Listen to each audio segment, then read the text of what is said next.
ETF index mutual funds నేర్చుకుని stock మార్కెట్లో రాణించాలనుకుంటున్నారా? వెంటనే ఈ నెంబర్కి కాల్ చేయండి.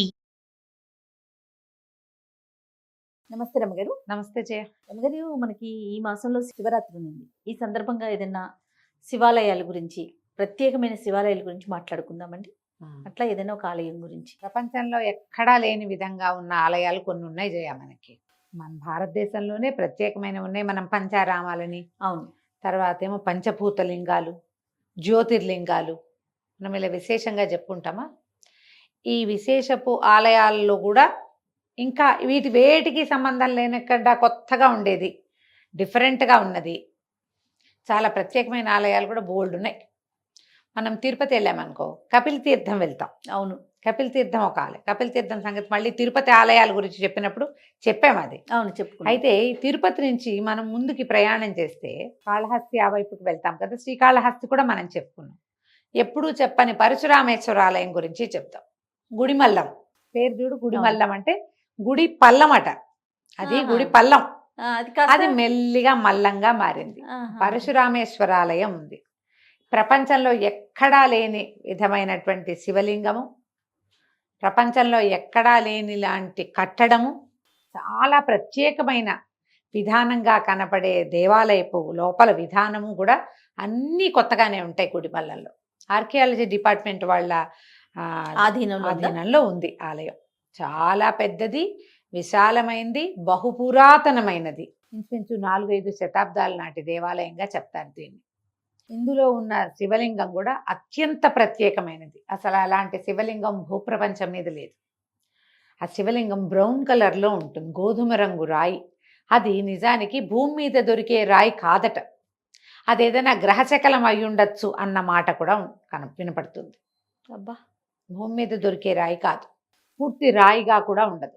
ఆ శివలింగపు పరిమాణము, విధానము, అంటే దాని రూపము కూడా కొత్తగా ఉంటాయి. అది ఎట్లా కనపడుతుంది? మానవ పురుషాంగాన్ని పోలి ఉంటుంది, పొడుగ్గా కనిపిస్తుంది.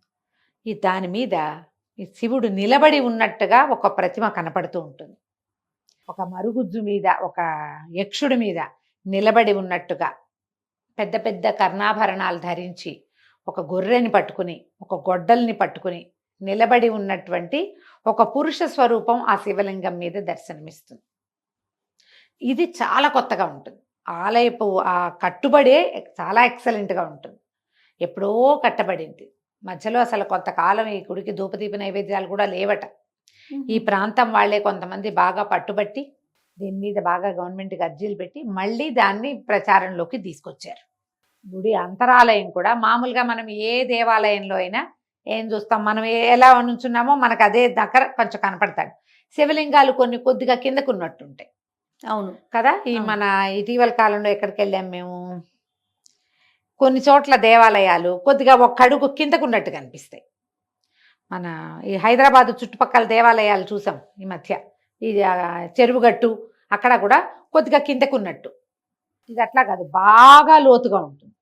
మెట్లు దిగి లోపలికి వెళ్ళాలి. సాధారణంగా అందరినీ ఆ దిగి లోపలికి రానివ్వరు. మనం నుంచుంటామా, శివలింగం లోతుగా కింద కనపడుతుంది. కింద మళ్ళీ ఏదో ఆయన ఒక్కడే ఇరుక్కుని ఉన్నట్టు కాదు, పెద్ద ప్లేసు. ఈ అర్చకుడు చక్కగా స్థిమితంగా నిలబడి చుట్టూతా ప్రదక్షిణ చేయడానికి అన్నిటికీ వీలుగా ఉన్నట్టే కనిపిస్తుంది మనకి. కింద నుంచి ఆ దేవాలయం మధ్యలో ఇట్లా నిట్టనిలోన నిలబడి ఉన్నటువంటి మానవ పురుషాంగాన్ని పోలి ఉన్నటువంటి శివలింగం కనపడుతుంది. దేవాలయము గజపృష్ఠాకారంలో కనిపిస్తుంది. ఈ మండపం అంతా మనకి గర్భాలయం. గజపృష్ఠం అంటే ఆ ఏనుగు తాలూకు వెనక భాగాన్ని పోలి ఉంటుంది. ఎంత ప్రత్యేకంగా కనిపిస్తుందో గుడి. ప్రతి శిల్పము, అసలు ఆ ప్రతి కోణము, లోపలికి వెలుగొచ్చేలా పెట్టిన ఆ ఫిజిక్సే మనకు ఆశ్చర్యంగా ఉంటుంది, ఆర్కిటెక్చరే. అలా వెనకాల తిరుగుతుంటే మామూలు శివాలయంలో కాదు, ఏదో ఒక ఈ హంపి, ఎల్లోరా అట్లలో ఒక రకరకాల శిల్పాలు అద్భుతంగా అట్లా చేయబడి ఉన్నట్టుగా కనిపిస్తుంది. చాలా ప్రత్యేకంగా ఉంటుంది. మనం ఎప్పుడూ తిరుపతి వెళ్తాం, సాధారణంగా తిరుపతి తిరిగి వచ్చేస్తారు అందరూ. ప్రఖ్యాతంగా వెళ్ళేది ఎక్కడికి? శ్రీకాళహస్తి. శ్రీకాళహస్తి బరిగెడతాం, కాణిపాకం బరిగెడతాం. ఇంకోటి ఉంది కాంచీపురము. వెళ్ళే దారిలో తిరుత్తణి కనపడుతుంది, కొండ మీదకి వెళ్తాం, ఇలా కారు పైకి వెళ్తుంది. ఇవి చూస్తాం. ఈ గుడిమల్లానికి ప్రత్యేకంగా వెళ్ళే వాళ్ళు కనపడరు. ప్రతిసారి వెళ్ళొద్దు మీరు, కానీ ఒక్కసారైనా తిరుపతి నుంచి 40 కిలోమీటర్లు ఇంచుమించుగా దూరంలో ఉన్న దీన్ని చూడండి, గుడిమల్లంని. ఆర్కియాలజీ వాళ్ళ సంరక్షణలో ఉంది కాబట్టి శిల్పాలు అవి ఇవి ముట్టుకుని గందరగోళంగా చేయకూడదు. చక్కగా ఫోటోలు తీసుకోవచ్చు మనం. స్వామిని విశేషంగా సేవించవచ్చు. ఇలా లింగం ఎత్తుగా కనపడితే 5 అడుగుల పైన ఉంటుంది జయ, అంత ఎత్తు ఉంటుంది. ఈ శివలింగానికి పైన శివుడు, మధ్య విష్ణువు, భూమి కింద భాగం బ్రహ్మ, అలా చెప్తారు. త్రిమూర్తి స్వరూపంగా చెప్పబడుతుంది. పరశురాముడు ఈ ప్రాంతంలో తపస్సు చేసుకుంటే ఆయనకి లభించిన ఈ శివలింగాన్ని ఆయన ప్రతిష్ఠ చేశాడని చెప్తారు. అందుకని పరశురామేశ్వరాలయంగానే చెప్పబడుతుంది ఇది. ఆయనే పూజించాడని, ఆయనే ఇది ప్రతిష్ఠ చేశాడని. పరశురాముడు అంటే ఏనాటి పరశురాముడు? అప్పటిది అనమాట.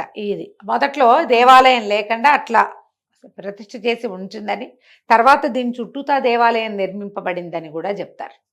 విశేషంగా ప్రత్యేకంగా అసలు మనం ఎక్కడా చూడని రకంగా మనకి కనపడుతుంది. గుళ్ళోకి వెళ్ళేటప్పటికి ఒక ఫీలింగ్ వస్తుంది జయ, చుట్టూతా తిరిగేటప్పుడు ఇంకో రకం భావన వస్తుంది, కొత్త దాంట్లోకి వెళ్తున్నట్టు. మన స్వామికి ఎదురుగుండా నిలబడ్డాక, ఆ పరమేశ్వరుడు ఆ లింగమూర్తికి ఎదురుగుండా నిలబడ్డాక అప్పుడు ఏమవుతుంది, మనం ఎక్కడికో వెళ్ళిపోతాం. మనం ఎప్పుడు చూడలేదే ఇట్లా. అవును, ఈయనేమిటి ఇట్లా ఉన్నాడు అలా అనిపిస్తుంది. ఒక దీని మీద మరుగుజ్జాకారంలో ఒక యక్షుడి మీద నిలబడ్డట్టుగా కనపడతాడు ఆ శివుడు. తలకున్న ఆభరణ, పైగా ఆ ప్రతిమ కనపడుతుంది కదా, శివమూర్తి కనిపిస్తుంటుందా, ఆయన ఒక పంచ కట్టుకున్నట్టుగా కూడా కనిపిస్తుంది. ఆ పెద్ద పెద్ద కుండలాలు కనపడతాయి. ప్రపంచంలో ఎక్కడా లేదు, ఎక్కడా లేదు. ఆ రాయి లేదు, ఆ స్వరూపము లేదు, మొత్తం ప్రత్యేకంగా ఉంటుంది. ఈ గుడి తాలూకు కన్స్ట్రక్షన్ కూడా ఎక్కడా లేదు. బయట మనకి 4 పక్కల దేవాలయాలు కనిపిస్తే, ఒక సూర్య దేవాలయం ఉంది, కింద మండపం, అమ్మవారు కనపడుతుంది. తర్వాత వల్లి దేవసేన సమేతంగా సుబ్రహ్మణ్యం కనిపిస్తాడు, గణపతి కనపడతాడు. ఈ 4 ఎట్లా ఉంటాయి తెలుసా, మనకి మామూలుగా ఆరాధనా క్రమంలో శివ పంచాయతనం, విష్ణు పంచాయతనం, శక్తి పంచాయతనం అని 3 రకాలు. ఏ దైవానికి సంబంధించిన పంచాయతనం అయితే ఆయన మధ్యలో ఉంటాడు, శివుడు కానీ, విష్ణువు కానీ, శక్తి కానీ. మిగిలిన 4 ఎవరెవరు?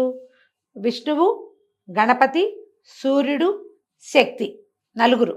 వీళ్ళు 4 పక్కలా ఉంటారు. అట్లా కనిపిస్తుంది ప్రత్యేకంగా. ఇక్కడ మనకి 4 పక్కలా ఉన్నట్టుగా కనిపిస్తారు. ఎంత విశేషంగా ఉంటుందో గుడి. బయట ఒక పెద్ద ఆంబోతుని కట్టేశారు మేము వెళ్ళినప్పుడు. ఎంత పెద్ద ఆంబోతో, ఆంబోతుకి ఏమైనా గడ్డి పెట్టండి, అది పెట్టండి అని చెప్పారు. వాకిట్లో కనపడుతుంది. ఆంబోతుని ఏదైనా సేవించుకోండి, ఓ దండం పెట్టుకోండి. చాలా పెద్ద ప్రాకారము, అది పెద్ద ఏరియా, చూసి తీరాలి. ఈ ఆర్కియాలజీ మీద, పురాతన శిల్పాల మీద, పురాతన కట్టడాల మీద ఆసక్తి కలిగిన పిల్లలు ఉంటే వాళ్ళని తప్పకుండా తీసుకెళ్ళండి. చాలా విశేషంగా కనిపిస్తుంది. చూడవలసిన దర్శనాలలో ఈ గుడిమల్లం ఒకటి. తప్పకుండా రమ్మ గారు. నమస్తే. నమస్తే జయ.